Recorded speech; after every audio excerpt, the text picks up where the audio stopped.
Exciting new talent. She has received 2 Emmy nominations last week for her work in the HBO picture called Gia and the TNT miniseries George Wallace.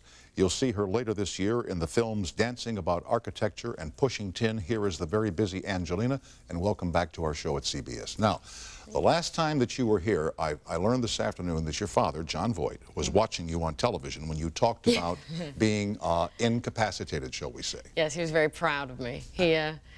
Yeah, he was just curious why I felt I needed to mention that to the world, that I had lost a few hours of my life and I was so drunk, and just out of curiosity. Well, I'm sure that at this year's Emmy Awards, it'll be an entirely different Angelina that we'll see there, huh? Well, I don't know. Well, yeah, I have to get to work a few days after it, so. Are you a lot like your dad? I probably am. Yeah, I bet I am. Yeah, I think I'm a lot like both my parents, but certainly my dad and I, because we're in the same business and because we have similar temper, we have a similar kind of insane sense of humor, and we're both always trying to figure out. We never seem to be satisfied with just you know, something as it is. Like, what's he really mean? What's she really mean? Yeah, or just there's got more to life, or we're always searching. We're just books back and forth, or just debating issues, or just even if like, it's a do you simple and he get into it scene. sometimes, or have you over the years had some arguments or disagreements? Arguments? Yeah. Yeah. Well, we're both extremely dramatic people who are, you know, we like to speak and express and really kind of get into it, and so we had a few. To make your point, very dramatically. We would really go into it, and he told me once that when I was younger, I remember some strange fight that now I'm going to get in trouble again, so Dad, you know, here we go. we had some fight about something, I don't even know what it was, and I had a balcony at the time that was connected to other roofs. And I jumped off, and I jumped on the next roof, and he jumped off and followed me and jumped on the next roof, and then somebody came out and yelled at us to think, you know, and then he, you know, said I'm sorry, and then they recognized him and somehow didn't, you know, call the police, and then we went back in the room, and he said that he had, around that time, he remembered a moment where he was looking at me really into it and really arguing, and he thought, wow, she's enjoying this, isn't she? You know, she likes She's this. dramatic. She's an actor. So yeah. But now we get along. There is really that well. thing between fathers and daughters. You know, I went through it with my daughter when she was 14, 15, 16 years old. There is that rebellious time that I think all adolescents have, but I think it's especially noticeable in the father-daughter and probably mother-daughter relationship as well. Did you go through a phase where you were a rebel with or without a cause? I think all young people do that with their parents. Yeah. Oh yeah. Oh yeah. I mean, but the thing with me is I always really, especially my mom, we were best friends, and so I never wanted to lie to her or hurt her. So I you know, I remember, well, I'm not even going to go into that story because yeah, but I did a lot of things that I'm sure frightened them. I remember there was a time when my daughter's room had to be painted dark purple. Dark purple. You got lucky, man. But I thought to myself, what does this young girl see in dark purple? Why is that a fabulous color?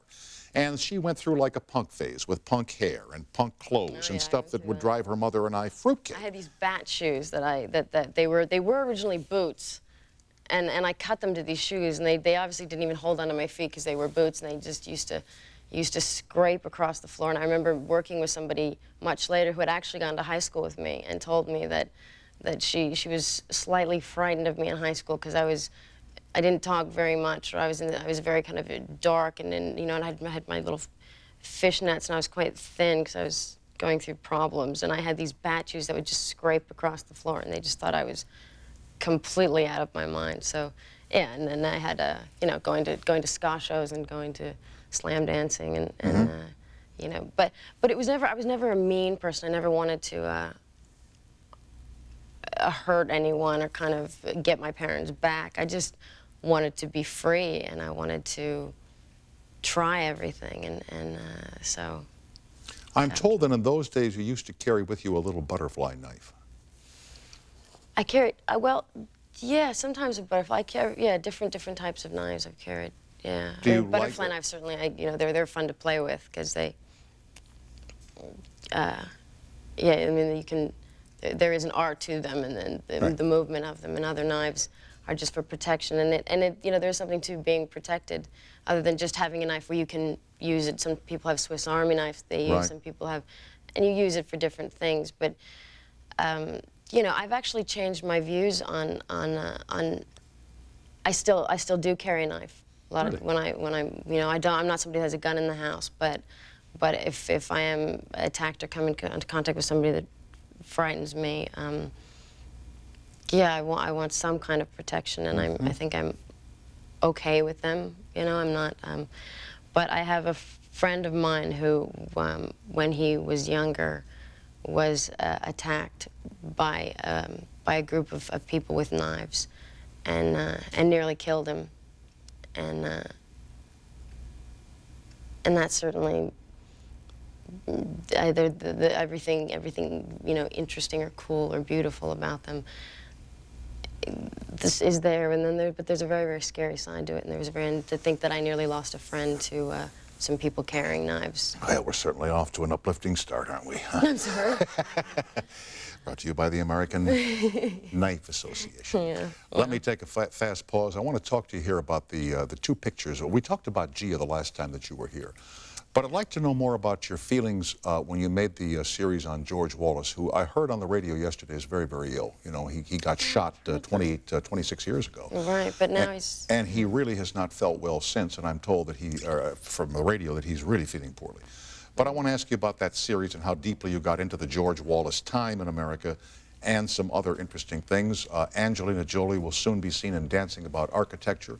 And then later on, I believe in December, Pushing Tin comes out, or is that a 1999? February, I think that's February. I said February of 1999. Certainly well in advance of the release date. We will continue with Angelina and you on the toll-free after this short timeout.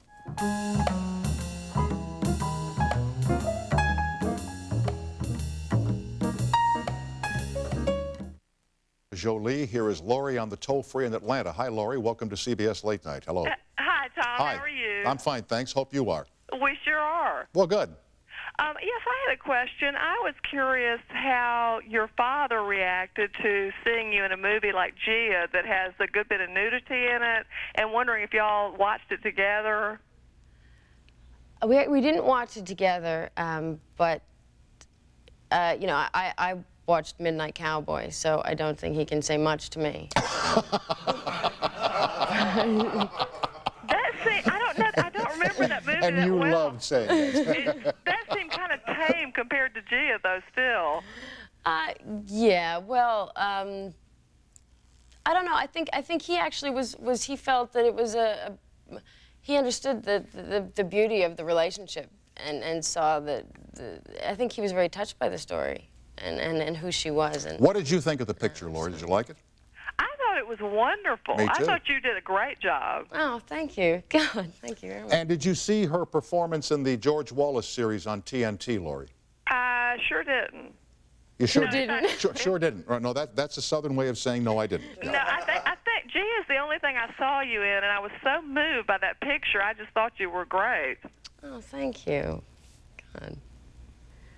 I'm like speechless now. I get all funny. Lori, I'm glad you called, and thanks for watching, kid. Thanks a lot, Tom. All right, bye-bye now. Bye-bye. The George Wallace picture, did you read about him at all or study up on him at all before you made that picture? And if you didn't, it's okay. No, I did. Certainly I did. And but I knew I started to learn so much about him, and of course John and Gary both bringing in more and more information. Gary Sinise, right? Gary Sinise and John Frank and I were bringing in a lot of information. But my character was somebody who I had to play it and really focus on a woman who was in love with her husband, and really her side her side of the story was somebody who they were very together, and they were very powerful together, and they were very sexual together, and they were very, and then going through his physical change, and how that affected him as a person. After he got shot, right? And you know, to me it was interesting because in the early time you see him with his first wife, and he's a certain way, and she's certainly the one at home kind of taking a certain, and he's not very sensitive to it, and he's not very, and later it's completely turned around and he hates her for being exactly how he was. She is him, and now She became governor. No, well, Lurleen, but I mean, Yeah. Cornelia's personality and her fire, not being just at home and being, you know, like he wasn't to Lurleen. It was a very interesting thing that happened to him, that he kind of came back to him, where he was now in that position that he had put his first wife in, and he had this woman in.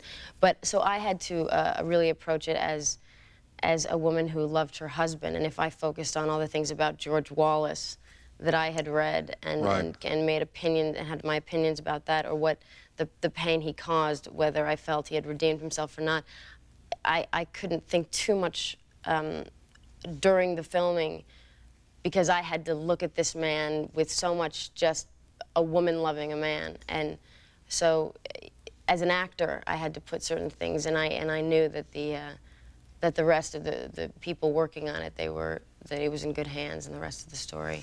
In any event, you're a nominee for the George Wallace series and a nominee for Gia. How did you find out that you were twice nominated? Because these things come on very early in the morning, you know. Yeah, I was sleeping. What is it, like 5:30 in the morning, California time? They announced these Emmy Award nominations and Academy Award nominations? Yeah, I didn't know. I knew certain Emmy things were coming up, and I tried not to think about it, and then I was about to go to sleep, and the last thing on the news, it said, and the Emmy nominations will be coming out. And I thought, damn, why did I have to see that? Now I don't even want to think about it, because, you know, it doesn't matter, and it's okay, and we did the best we could, and you don't want to think about that stuff or disappoint anyone, or, and not let it mean too much, but you kind of would like to feel that it was recognized. So I just, you know, went to sleep and turned my phone off, and woke up to a few messages and started to hear voices and pick them up, and got calls from you know, my manager Geyer and then different people, and then John Frankenheimer called, and different people would call with different, and I started to find out, because it came in pieces. And this year, I believe the Emmys are on NBC, right? It's going to be a 4-hour show, so we'll have plenty of time to see the Emmy Awards, you know. Nothing like a 4-hour show. God, I know. I was it'll probably thinking run about over, dressing and saying, you know, the beating, how much beating you have to sit for 4 hours. You know, but yeah, but then somebody had mentioned that they wanted to maybe send somebody over to see my response early in the morning, and I just thought, oh, you know, yeah. If I would have answered the door my whole career. Yeah. Ms. Jolie will bring the camera right to your front door. Just open the door and give us your feelings. Right? But no, it's you know, it's so nice. I love both of those projects, and I wanted to, you know, it's so nice to feel that I gave my best to both of them, and that somebody thought I did okay, and that the films are up, and the other people involved are up, and it's just, I mean, I couldn't be happy, and we're all going to have a great night together. It's going to be a fabulous night. It's going to be a fun night. And afterwards, it's going to be a fabulous time. No matter what happens, it's going to be a great time. Now, while making this picture that I talked about, I believe Dancing About Architecture comes out in December, if my memory's correct. Yeah, I think. And then the other one, Pushing Tin, would be in February. Right. Right. That on the set of Dancing, you had a birthday, but like if you're like me, I don't like to celebrate my birthday here, much less anywhere else. So I always ask the crew, please, you know, just don't say anything. Yeah, do they? Are they good at it? They're very good. Yeah, well, very good. These people weren't. I thought I came in and I'd even talked to my parents and everybody. I said, I'm going to work. I don't want to talk about it. I have to do my scene. I have to go to work, and, you know, we'll deal with it on the weekend. And, you know, thanks, happy birthday. I went to set, and, you know, a few people came in, the hair and makeup people that I've worked with is Janina Manning. They just said, happy birthday. Okay, thanks, great. You know, and then lunch came, and I was like, oh, please, you know, don't let there be a cake saying happy birthday. Nothing. I was like, perfect. Thank God. Perfect. And then the last scene is me sitting at this bar just depressed, and 400 extras behind me, and so I'm sitting there depressed, so I'm thinking, being an actor, about all the things in my life that just depress me and pain me, and so I'm like this close to crying, and they say, okay, camera's rolling, and everybody's set, and then happy, and the 400 people and the entire crew, and I just Oh, start singing the song, huh? just started singing Happy Birthday, and I turned around, and they just continued doing it, and I didn't even, and there's actual pictures of me, some of the still photography of me just going, and just screaming at everybody, and they brought out this cake with the Little Mermaid stuff on it, and I have this problem. No, I know, not You don't like the Little Mermaid? I have this really weird thing with the Little Mermaid. So, really? Ariel, the Little Mermaid? so they like announced, somebody said she loves the Little Mermaid. She's crazy for the Little Mermaid. So yeah, crazy get for it. enough So you Little know, every Mermaid. Little Mermaid thing you can find, give it to her. Yeah, you know, so yeah, she's crazy So they did that, and but you know, in the end, it was so sweet that they all just, you know, that they cared enough to do something for me. What is it with the Little Mermaid? It's this really weird story. When I was shooting Gia, we were shooting in downtown LA, and you know, they come by with different you know, cotton candies or different things, and they were selling this, and they sold this this blow up mermaid thing that the people in the wardrobe truck bought for me. I don't know why, and they put it up there. Blow up mermaid. This big blow up mermaid. Hadn't heard of that one. This is you. Look, this is you know. I was like, great. Not the blow up doll that I you know, but fine. Yeah. And so I hated this thing, but we always used to just make little, or put like little hair attachments if I was wearing one, and then when I was doing really, you know, started to go through really heavy scenes or she was getting sick, it was such a dark, depressing time on the set that they would just do things to try to lighten me up and put little marks on her, right? So she would start to have, and then they actually placed her on set one day when I was working, and I took this thing and I stabbed holes in her, and she just deflated. And then they somehow patched her up and blew her up again. So she and then when I went to Pushing Tin, I showed up on set, and she was there again. She was, yeah. And then in Pushing Tin, I wear all this turquoise jewelry and stuff, and so they painted all this turquoise on her and the thing, and then we still tried to get, and they put pieces of black hair on her for the movie, and then she showed up on Dancing About Architecture, and then they put like glitter on her, and she's just the ugliest looking thing you've ever seen. She's this half deflated like thing with just pieces of, and you know, abscesses and glitter, and she's just, I mean, it's frightening. And I'm sure it is. Yes, and people come in the trailer and they just have no idea why this is like, this is my thing. I don't have a picture of like my family. I'm like, this is my the mermaid. Yeah, this is what I, you know, I need every morning. Get enough. Little Mermaid. Ariel. Yeah, Love Ariel. Yeah. She wears an LJ bra. Now, these messages. Here is Monica on the toll-free in Harrisburg, PA. Hi, Monica. Welcome to CBS. Hi, how are you? I'm fine, thanks. Hope you are. I was calling to, basically I wanted to let you know that I am your biggest fan. I think you're a very talented young lady, and keep up the good work. And I also wanted to know, did you have to do any research for your role in Gia? Yeah, there were lots of different types of research on on AIDS and on the history of AIDS, and on that time it was very different then than it is now. So we had to go back and just AIDS research, all the different drug research, and that time in history, and the modeling that so yeah, lots of different types of research had to be done, but. You've done some tough work, haven't you? You've done some very tough work. I mean, hard work in terms of, like you say, researching here for the part with Gia, and you talked about the input that you had or got in the George Wallace project. You've not picked the easy ones, or the easy ones have not picked you, certainly. Yeah, well, for me though, I mean, those are the ones. That's kind of what's great. I would be hard for me to do something that was not a challenge, and not something where I would learn anything from. Would something light, would something comedic ever be a challenge for you? Well, I think Pushing Tin and Dancing About Architecture are both funny, and I wanted to do that after Gia. Yeah. They both have and it was actually very hard for me in a certain way to Dancing see. About Architecture is a tough title to grasp as to what that might be about. It's well, it comes from the idea that talking about love is as pointless as dancing about architecture. So that makes sense. I get it. Monica, I'm glad you called, and thanks for watching. Thank okay. you so much. Thank you. All right. All right. Goodbye Thanks now. for calling. Any unusual pets? Like I know you had an iguana as a pet at one time in your life. I did, yeah. When I was younger, I loved the iguana. Yeah, Vladimir. Yeah, and I couldn't keep him because I couldn't travel with him. So you know, they don't let you on planes with iguanas. You couldn't put it like in a little carry-all crate or something?